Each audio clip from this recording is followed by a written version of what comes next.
चलिए, पहले हम लोग देखे थे कि पादप उत्तक दो प्रकार के होते हैं। पादप में जो उत्तक होते हैं वह दो प्रकार का होता है। पादप माने पेड़ पौधा, ठीक ना। पादप माने क्या होता है? पेड़ पौधा, ठीक है। शुरू में हम लोग चर्चा किए थे कि कोशिकाओं के समूह को उत्तक कहा जाता है, ठीक है। यानी कई कोशिका मिल करके एक उत्तक का निर्माण करते हैं, कई उत्तक मिल करके एक अंग का निर्माण करते हैं, और कई अंग मिल करके जो है एक शरीर का निर्माण करते हैं, ठीक है। और शरीर के सभी अंग जो है अलग अलग प्रकार से कार्य करते हैं, ठीक है। यह कोशिकीय जीव होता है, उसका एक ही कोशिका से सारा काम होता है। और बहुकोशिकीय जीव जो होता है उसमें अलग अलग जो उसके अंग होते हैं सबका काम अलग है। जैसे नाक का काम सांस लेना, नाक का काम आँख नहीं ना कर सकता है, आँख का काम नाक नहीं ना कर सकता है, आँख का काम कान करेगा नहीं करेगा। सब जो है विभाजित रूप से है और सभी सुचारू रूप से जो है कार्य करके और जीव को सुरक्षित रखता है, ठीक है। तो वही तो जिस तरह जीव होता है तो पौधा भी क्या है? एक जीव है। पौधा भी क्या है? एक जीव है। ऐसा नहीं कि पौधा निर्जीव है, पौधा भी एक जीव ही है। वह भी सांस लेता है, भोजन करता है, वृद्धि करता है, ठीक है, जनन भी करता है। तो पादप उत्तक जो है दो प्रकार के होते हैं। एक में विभाज्योत्की उत्तक, दूसरा होता है अस्थायी उत्तक। पिछला दिन हम लोग चर्चा किए थे विभाज्योत्की उत्तक, ठीक है। विभाज्योत्की उत्तक में साधारण भाषा में समझ लीजिए कि कोशिकाओं का वह समूह जो बनता है और विभाजित हो करके फिर मतलब टूटता है, फिर बनता है, टूटता है। मतलब विभाज्योत्की उत्तक कहने का मतलब विभाजित होते रहता है वो, ठीक ना। और दूसरी है अस्थायी उत्तक, यानी कि यह वह उत्तक है जो बनने के बाद टूटता नहीं है, यानी अस्थायी रूप से रहता है। सामान्य डिफिनेशन ये है इसका, ठीक है। तो अस्थायी उत्तक हम देखते हैं, पिछला दिन हम लोग देखे थे विभाज्योत्की उत्तक, ठीक ना। तो अस्थायी उत्तक क्या होता है कि वयस्क जीवित या मृत कोशिकाओं के समूह को हम अस्थायी उत्तक कहते हैं। यानी विभाज्योत्की उत्तक से जो विभाज्योत्की उत्तक है वह टूटता है, बनता है। जब वो वृद्धि करके जब बड़ा बन जाता है, जब वह बड़ा बन जाता है तो बड़ा बनने के बाद वो क्या हो जाता है? अस्थायी उत्तक हो जाता है, ठीक है। जब तक छोटा है तब तक विभाज्योत्की उत्तक है। जब वो बड़ा हो जाएगा, ठीक है, कुछ समय अवधि उसकी बीत जाएगी, धीरे धीरे तो वह हो जाएगा क्या? अस्थायी उत्तक। यानी कि वयस्क जीवित या मृत कोशिकाओं के समूह को हम अस्थायी उत्तक कहते हैं, और अवयस्क जीवित या मृत कोशिका का जो समूह होगा उसको हम क्या कहते हैं? विभाज्योत्की उत्तक। मतलब बच्चा अवयस्क मतलब छोटा है, अवयस्क का मतलब बड़ा है, ठीक है। तो वयस्क जीवित या मृत कोशिकाओं के समूह को हम क्या कहते हैं? अस्थायी उत्तक कहते हैं। यानी अस्थायी उत्तक विभाजित नहीं होता है, टूटता नहीं है, वह खंडित नहीं होता है, अस्थायी उत्तक। जबकि विभाज्योत्की उत्तक जो है खंडित होता है, टूटता भी है, ठीक है। उसके बाद हम लोग देख ले कि इसका निर्माण विभाज्योत्की उत्तक के वृद्धि के फलस्वरूप होता है। ये बनता कैसे है? तो विभाज्योत्की उत्तक के वृद्धि के फलस्वरूप जब वृद्धि होता है तब जो है विभाज्योत्की उत्तक जब वृद्धि करता है उसके बाद तब अस्थायी उत्तक बनता है, ठीक है। जैसे पेड़ का ऊपरी आप देख लीजिए, शीशम का पेड़ देखिए, शीशम के पेड़ के ऊपर से देखिएगा बहुत मोटा सा एक आवरण होता है, ठीक है। वह आवरण जब बन जाता है तो बनने के बाद आवरण में परिवर्तन नहीं होगा, वो धीरे धीरे गल जाएगा, मतलब सड़ जाएगा। पेड़ सूख जाएगा तो वो भी सड़ जाएगा, खत्म हो जाएगा, लेकिन वो क्या है? चेंज नहीं होगा वो, यानी कि अस्थायी रूप से वो हो गया है, ठीक है। तो अस्थायी उत्तक का निर्माण जो है विभाज्योत्की उत्तक के वृद्धि के फलस्वरूप होता है। यदि विभाज्योत्की उत्तक वृद्धि नहीं करेगा तो अस्थायी उत्तक का निर्माण भी नहीं होगा, समझे कि नहीं। और इसके कोशिका का आकार व रूप निश्चित होता है, किसका? अस्थायी उत्तक का। इसके कोशिका का आकार और रूप क्या है, निश्चित होता है, जबकि द्विभाजक ऊतक में कोशिका का आकार और रूप जो है अनिश्चित होता है, बदलते रहता है। ठीक है। और कोशिका द्रव में बड़ी रसधानी होती है। अस्थायी ऊतक के कोशिका द्रव में क्या होती है, बड़ी रसधानी होती है। ठीक है। जबकि द्विभाजक ऊतक में रसधानी नहीं होती। जब दोनों का डिफरेंस करेंगे इस प्रकार से करेंगे कि द्विभाजक ऊतक में रसधानी नहीं होती है, जबकि अस्थायी ऊतक में बड़ी रसधानी होती है। ठीक है। तो कोशिका द्रव में बड़ी रसधानी होती है इसमें, यानी कि वयस्क जीवित या मृत कोशिकाओं के समूह को अस्थायी ऊतक कहते हैं। इसका निर्माण द्विभाजक ऊतक के वृद्धि के फलस्वरूप होता है। इसके कोशिकाओं का आकार का रूप जो है, आकार व रूप जो है निश्चित होता है तथा कोशिका द्रव में बड़ी रसधानी होती है। सिंपल बात। उत्पत्ति के आधार पर अस्थायी ऊतक दो प्रकार की होती है।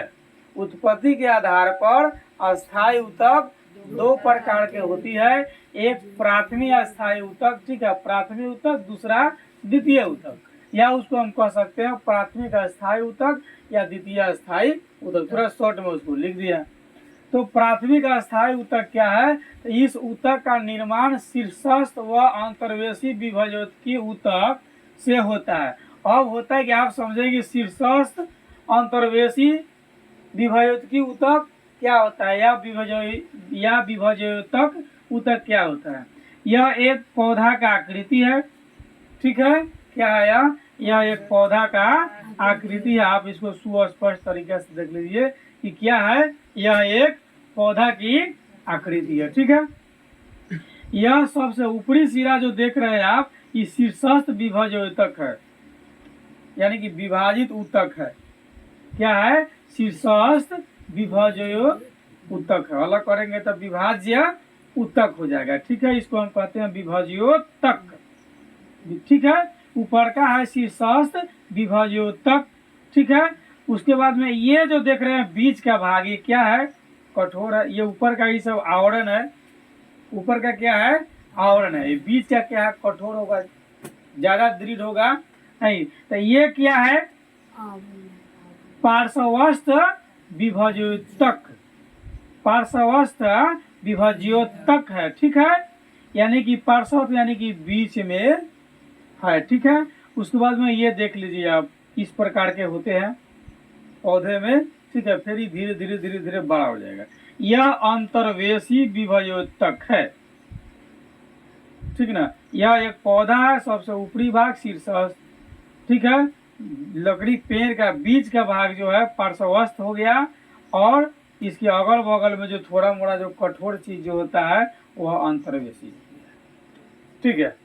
तो इसमें कहा है कि प्राथमिक ऊतक क्या है, तो इस ऊतक का निर्माण शीर्षस्थ जो है वह अंतर्वेशी जो है विभाज्योतक ऊतक से होता है। यानी कि देख लीजिए कहाँ से, शीर्षस्थ और अंतर्वेशी। ठीक ना। यहाँ और इसके बीच में जो है होता है किसके, प्राथमिक ऊतक का निर्माण। उसके बाद है द्वितीय ऊतक। इस ऊतक का निर्माण पार्श्वस्थ विभाज्योतक ऊतक से होता है। यानी कि ये कहाँ से होगा, यहाँ से होता है। ठीक है। ये क्या हो गया, द्वितीय अस्थायी ऊतक। ठीक है। ये द्वितीय अस्थायी ऊतक हो गया। ठीक है। और शीर्षस्थ और अंतर्वेशी के मिलने से जो बनेगा यह भी अस्थायी ऊतक। जैसे मान लीजिए पौधा इतना बड़ा था, इतना बड़ा हो गया, तो नीचे और दोनों के यानी जड़ और पुनगी दोनों के मेल से बना है। अब बनने के बाद वो क्या होगा, अस्थायी हो गया। अब जो है जितना वो मोटा हो गया वैसा कम नहीं हो सकता है। अंदर का जो भाग अस्थायी है, फिर ऊपर से दूसरा आवरण होगा तो फिर मोटा होगा, फिर आवरण होगा तो फिर वो मोटा होगा। ठीक है। तो ये प्राथमिक अस्थायी ऊतक हो गया। ये दूसरी अस्थायी ऊतक जो यानी कि द्वितीय का अस्थायी ऊतक हो गया। द्वितीय अस्थायी ऊतक जो है पार्श्वस्थ विभाज्योतक ऊतक से होता है, जो आपको आकृति में दिखाया जा रहा है। ठीक है। अब है संरचना के आधार पर जो है अस्थायी ऊतक दो प्रकार के होते हैं। ये उत्पत्ति के आधार पर दो प्रकार के प्राथमिक अस्थायी ऊतक और द्वितीयक अस्थायी ऊतक संरचना के आधार पर जो है आपको अस्थायी ऊतक जो है दो प्रकार के होते हैं। ठीक है, एक होता है सरल अस्थायी ऊतक और दूसरा होता है जटिल अस्थायी ऊतक।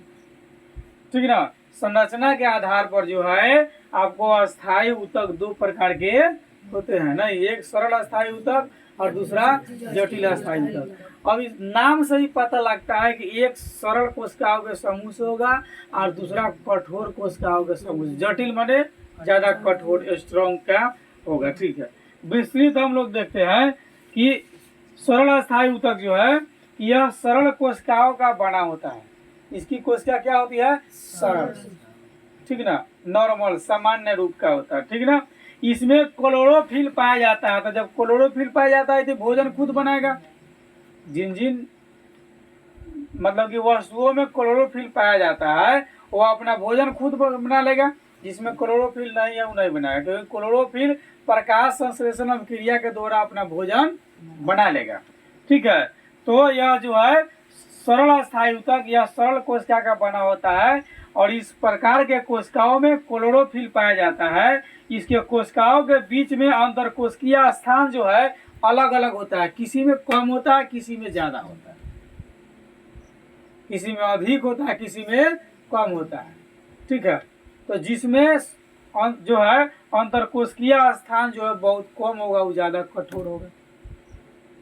ठीक है, ये भी कई प्रकार के होते हैं। सरल अस्थायी ऊतक भी कई प्रकार के होते हैं। ठीक ना, जैसे सरल अस्थायी ऊतक आपको होते हैं मृदु ऊतक और स्थूलकोण ऊतक, दृढ़ ऊतक। ठीक है, आपके दृढ़ ऊतक के अंतर्गत इसके अंतर्गत आता है, जैसे मान लीजिए नारियल के बाहरी रेशेदार छिलका, ये दृढ़ ऊतक के अंतर्गत। बाहरी जो स्ट्रॉन्ग होता है ना नारियल का छिलका, जिन पौधों में रेशा उत्पन्न होते हैं, ठीक है, वे क्या है? दृढ़ ऊतक के उदाहरण है। जैसे पटुआ रेशेदार पौधा है। पटुआ देखे हैं? एक पौधा होता है धैंचा टाइप का, उसको पानी में डाल दिया जाता है। डालने के फलस्वरूप उससे ऊपर से जो रेशा निकलता है उसका लोग उपयोग रस्सी इत्यादि बांटने में करता है। ठीक ना, तो ये भी क्या है आपके अस्थायी ऊतक के अंतर्गत ही आते हैं, जिसकी चर्चा जो है विस्तृत से नेक्स्ट डे होगी। ठीक है, आगे है जटिल अस्थायी ऊतक। तो जब दो या दो से अधिक प्रकार के कोशिकाओं से कोई अगर ऊतक बनता है तो दो या दो से अधिक प्रकार के कोशिकाओं से बने ऊतक को हम जटिल अस्थायी ऊतक कहते हैं। जब दो या दो से अधिक प्रकार के कोशिका मिल करके एक ऊतक का निर्माण जब करते हैं तो हम उसको जटिल अस्थायी ऊतक कहते हैं। ठीक है, इसके साथ अब आगे की चर्चा हम लोग फिर अगले दिन करेंगे। अगले दिन जो है और ये सरल अस्थायी ऊतक और जटिल अस्थायी ऊतक की विस्तृत से चर्चा करेंगे। ठीक है।